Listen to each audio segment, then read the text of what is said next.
All right, let's talk about a popular subject, and that is what type of withdrawal strategy should I use while I'm retired or when I go into retirement. And I can tell you there are several. I have at least 5 or 6 I've written down here to make sure I keep track. Some are very popular, some are old school. I think the real key is to find the strategy that works best for you. Of course, if you are confused and you want better direction, you can always consult a financial expert. I am not one, so again, I say this anytime I'm talking about financial advice. Do your own due diligence. These are just my opinions or the information I found when I did the research. Okay, so first off, the most popular is known as the 4% rule, and that is you start out at 4% withdrawal rate, and then you adjust as needed based on how well you're doing. And that also is based on how your needs go up. So if your cost of living gets cheaper, goes down, which we know doesn't happen very often, but it can go down, and your expenses go down, and then you can always minimize how much you take. And if they go up, you can also adjust for that. So that's the 4% rule. One of the other popular ones is a fixed dollar strategy, and that's basically where you say, regardless of how things go, I'm going to take a fixed amount every year and we'll make it work. And I don't think that there's necessarily anything wrong with that strategy, as long as you're considering the fact that, at least aim for, if you retire at 65, aim for 20 to 25 years worth of income at least. Okay. But it doesn't work for everybody. So this is a kind of a very risky strategy, I would say, for most people. Everybody wants, for the most part, they want to be very conservative and have more left, end up having more left than they think they're going to have. And I think because they don't, it's that whole fear of running out, right? Okay. So I personally use the next strategy, the 3-bucket strategy, and that's where you have a short-term, an intermediate bucket, and a long-term bucket, which is really how most people live day to day in regular life, even if they're working, because ideally you'll have one bucket that expresses your essentials, one bucket that would relate to your long-term investment strategies, and one that would work for emergencies, right? So that'd be your intermediate. I didn't really do those in order, and I should have, but you get the idea. It's a pretty safe strategy. You've got every need kind of accounted for. I think the only real key for this one is that make sure that you have your emergency bucket is big enough to handle, 4 to 6 months worth of income. And that typically will get you through just about anything.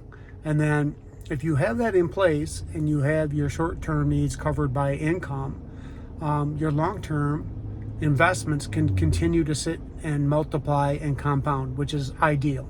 Okay. Next one is considered, they call it the dynamic, and that's really where you adjust the amount you take out based on how the market conditions do. So, like right now, we're finally seeing an uptick again with the S&P, particular, in the markets in general. So if you were to go off of today's numbers, you would maybe take 7%, at the end of the year, maybe we're back down to 5%, and that's really the number you want to go for.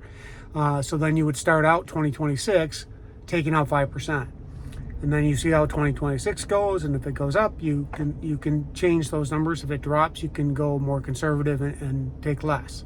The downside of that, obviously, is the obvious stuff, which means you never can count on how much it's going to be.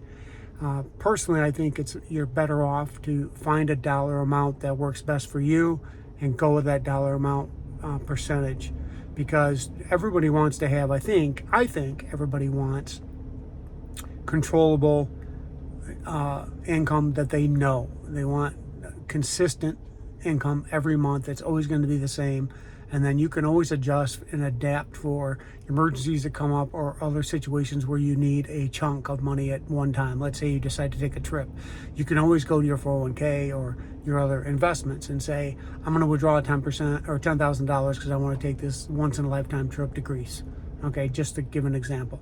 So I think having a dynamic one works, but I think most people like having consistent income stream, and it's always the same, so they can count on it.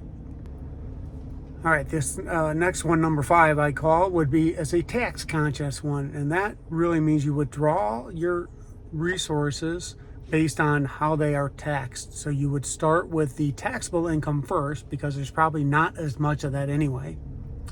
And then you would move on to your tax deferred things, which would be your IRAs and your 401k money. And then, of course, you would go on to the last bucket you take from would be your tax free, which would be Roth IRAs.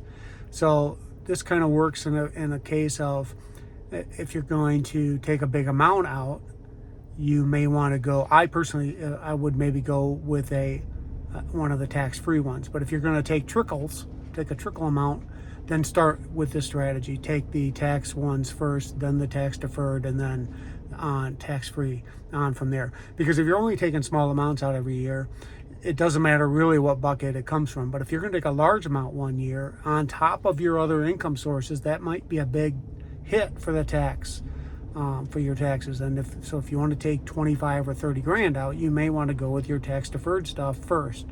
But if you're going to take 10 grand a year, then maybe go with what gets taxed.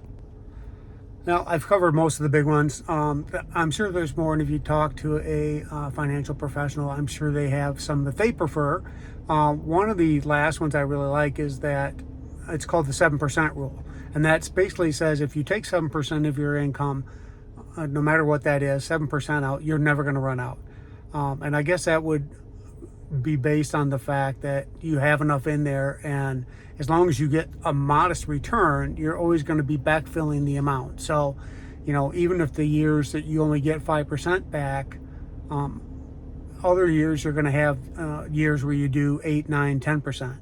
So if you have accounts that work that way, the 7% rule could be favorable for you. I've kind of found on my research that the 6% number seems to be a little bit better fit for most people.